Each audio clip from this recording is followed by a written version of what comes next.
Good evening. My name is Matthew Garza, and I'll be talking about the international subsidies.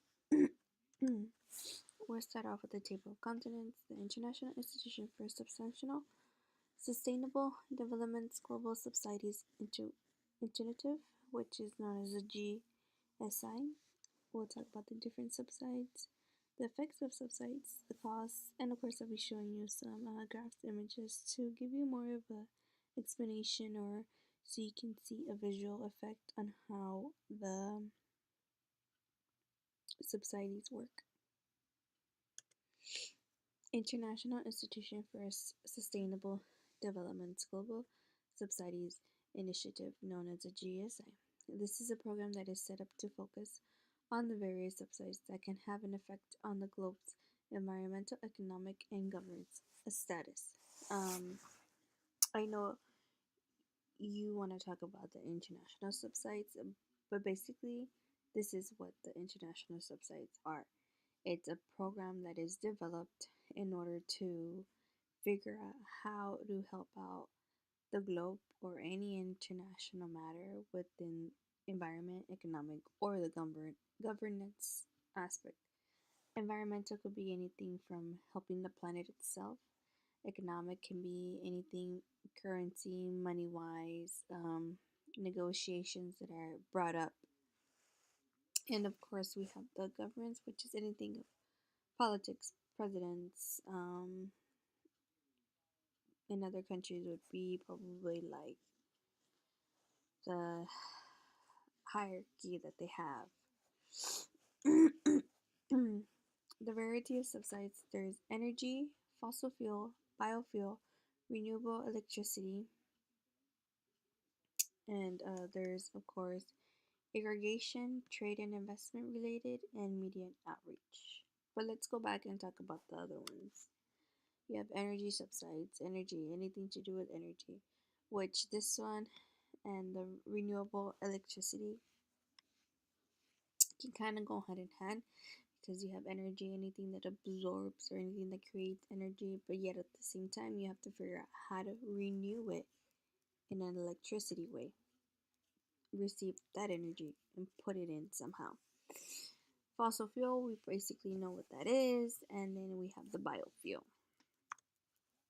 We have the trade and investment, which is, one of the important subsidies because it gives us the type of trade or agreement or negotiation or treaty or anything like that one country might have or several countries may have or a certain agreement that several countries have within each other.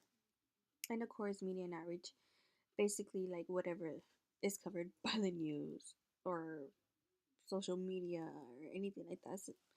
Because nowadays, everything that is being in the news is, I mean, I don't want to say the news is fake, but I mean, majority of the time they have a way of really outsourcing the information that is given.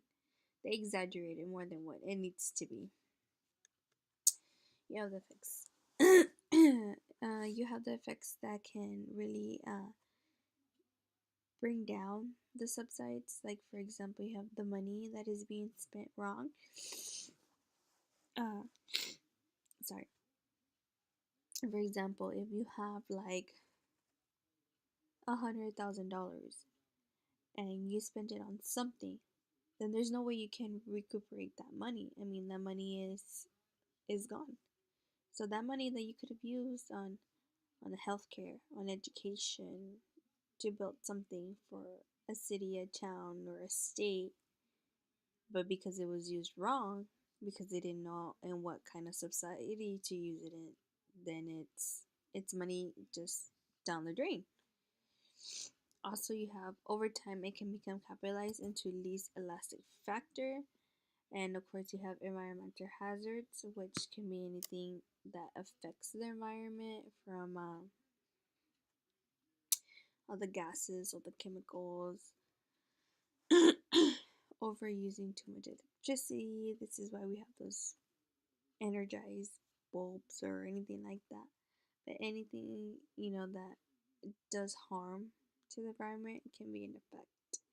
And also, one of the effects of the subsidy is based off the a political aspect, which is people tend to like to help out other people, but not in the direct way.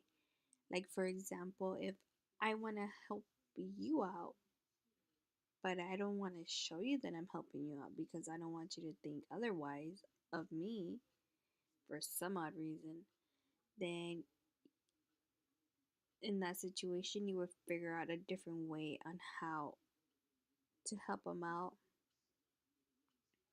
but yet it wouldn't be direct. If you understand what I'm saying. And of course, cost. Cost. This can cost taxpayers millions to billions of dollars if the money isn't spent wisely. But so this comes back to this where the money is being spent wrong. Why? Because it costs a lot of money to have a subsidy. Like, for example, here you have $452 billion that are spent for fossil fuel, and you have 121 billion that are spent for renewable energy. So I mean that is money that is being spent in order to have this kind of subsidy, and yet if this money isn't spent wisely, then it's money that cannot be returned, that taxpayers lost. They're gonna have to either taxpayers or the government or anyone has to reimburse it.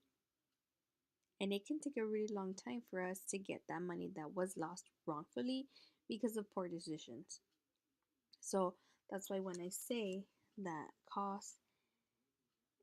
this can cost taxpayers millions to billions of dollars is because it's true. If this money isn't spent properly in order to get the subsidy that we need or that the globe really needs, then all this money here gets spent, goes down the drain, and we won't ever see it again. So then what's going to happen to the fossil fuel and the renewable energy? Now, these two are just examples, but I mean, you can pretty much tell that. I mean, if we spend this much money for fossil fuel, how much more do you think we'll spend for biofuel?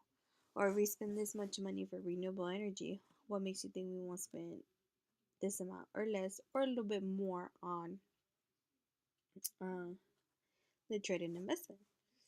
So we have to really look at this and analyze it and ask ourselves, like, okay, like this money that we're getting, like we can't just blow it off and not do nothing about it.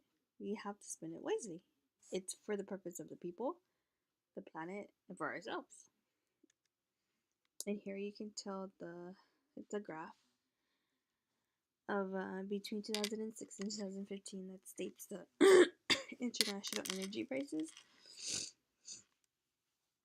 The red you have the coal, the blue you have the crude, and the black you have the natural gases. And that's much is being used. And within those years, that's how much pricing or efficiency was being produced of it. So I mean, we can just look at this graph and see that. I mean, these resources are really used. And of course, my references. And lastly, I just want to say, in my opinion, I just think that in order for us to have good subsidies or even know how to work them, we need to have a steady plan and really know what we're doing, because if that much money is being wasted, then that's just ridiculous. Because as a country, we should know what we're investing into and what we shouldn't invest to. And this is why we're always saying that we're broke or we don't have the money to do it, or it takes us so long to do something because we don't have the money. But yet again, we have the money. It's just that people don't know how to spend it wisely, or at least our government doesn't. But yet again, that's just my opinion. What are your thoughts?